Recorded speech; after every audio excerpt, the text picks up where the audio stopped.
tout ça c'est indiqué dans le dictionnaire encyclopédique du judaïsme, c'est pour vous montrer qu'il y a dans le judaïsme, pourquoi j'explique tout ça, pourquoi je vous raconte tout ça, parce qu'il y a dans le judaïsme, et dans la pensée juive évidemment, une méfiance prononcée associée au calcul, à la malignité intrinsèque du nombre.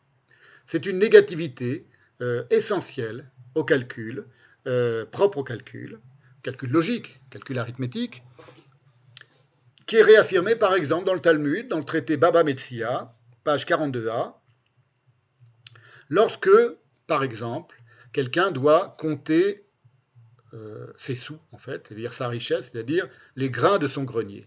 Il doit compter sa moisson pour savoir quel est le montant de sa moisson.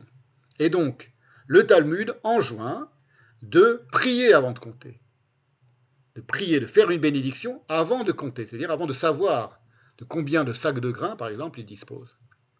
Voilà le texte du Talmud. C'est dans Baba Metzia en 42a. Nos rabbis ont enseigné, 2 points.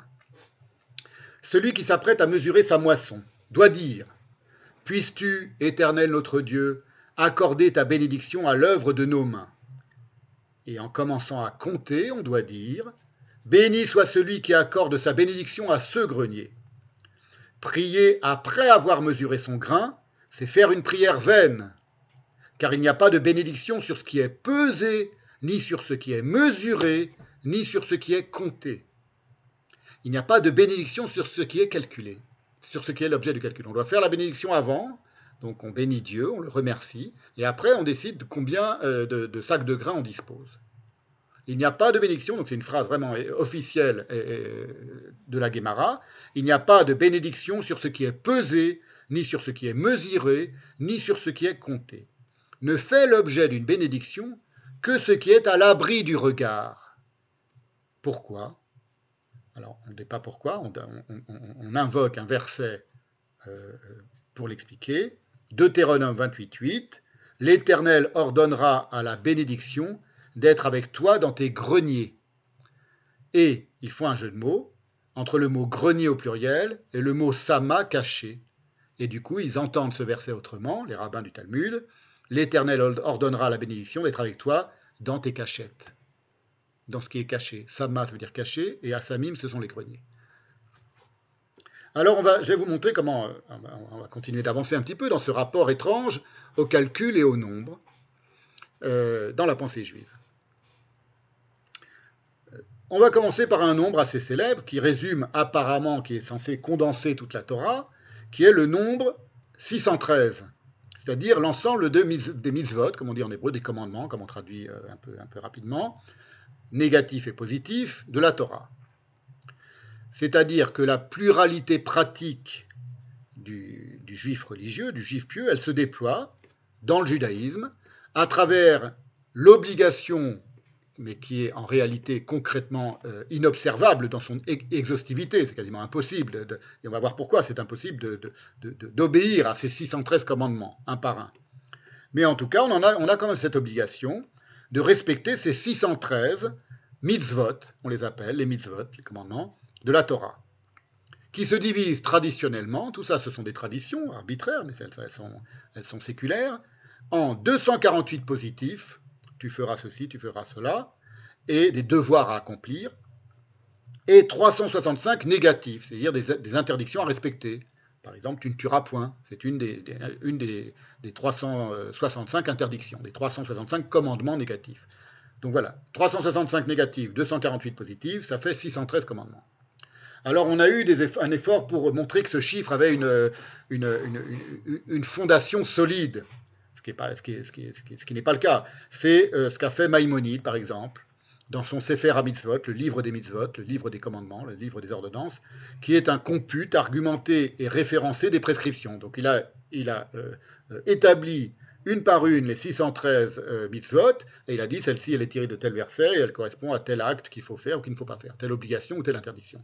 Voilà, il a fait un long Sefer HaMitzvot, donc, c'est-à-dire qu'il a tenté, si vous voulez, vous savez que Maïmonide était aristotélicien et qu'il est un très grand penseur du judaïsme, mais il est celui qui a tâché, avec le plus d'efforts, d'aristotéliser la foi juive.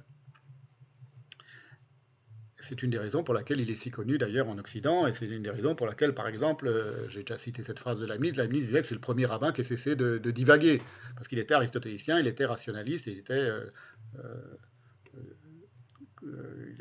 tâchait, si vous voulez, de faire correspondre la pensée juive avec la logique et la rationalité non juive, grecque en l'occurrence. C'est un très grand penseur, hein, mais c'est juste pour dire que c'est une manière d'engager la pensée juive dans une certaine direction, que cette manière n'a pas été du tout majoritairement respectée, mais il se trouve que Maïmonide est devenu le plus connu parce que c'est ce qui a le plus séduit les penseurs non juifs, pour une raison facilement compréhensible. Donc, le Sefer HaMitzvot, c'est le compute argumenté et référencé de toutes les prescriptions des 613 mitzvot de la Torah.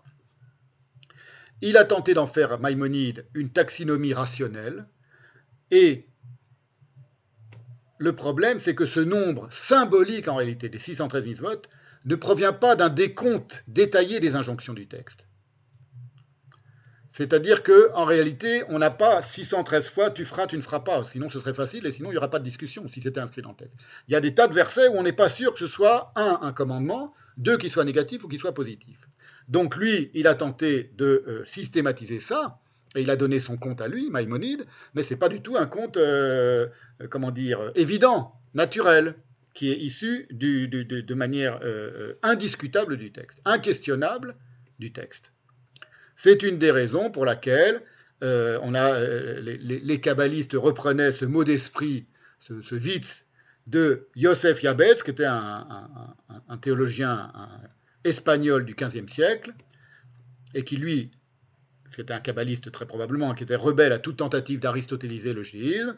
Il disait, voilà comment on formule les choses avec respect pour Maïmonide, qui n'est pas n'importe qui, et on disait, ça c'est l'enseignement de notre maître Moïse, mais pas de Moïse notre maître. C'est-à-dire, c'est l'enseignement de notre maître Moïse, c'est-à-dire Maïmonide, il s'appelait Moïse Maïmonide, mais pas de Moïse notre maître, c'est-à-dire Moïse sur le Sinaï.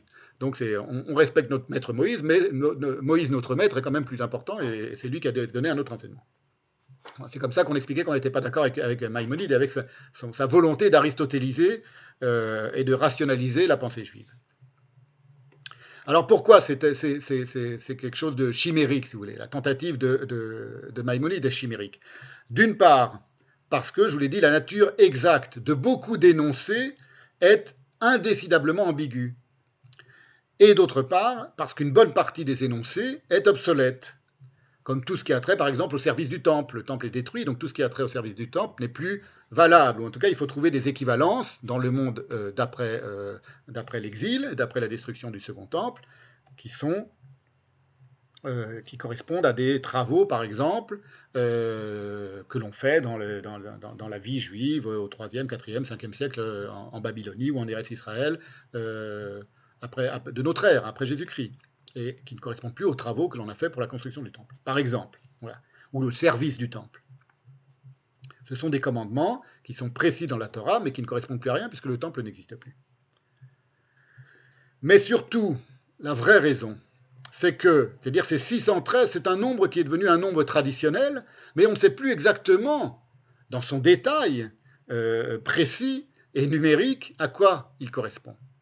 On a certains commandements qui sont évidents, mais il y en a beaucoup qui ne sont pas du tout évidents, qui restent ambigus dans leur formulation dans le texte même.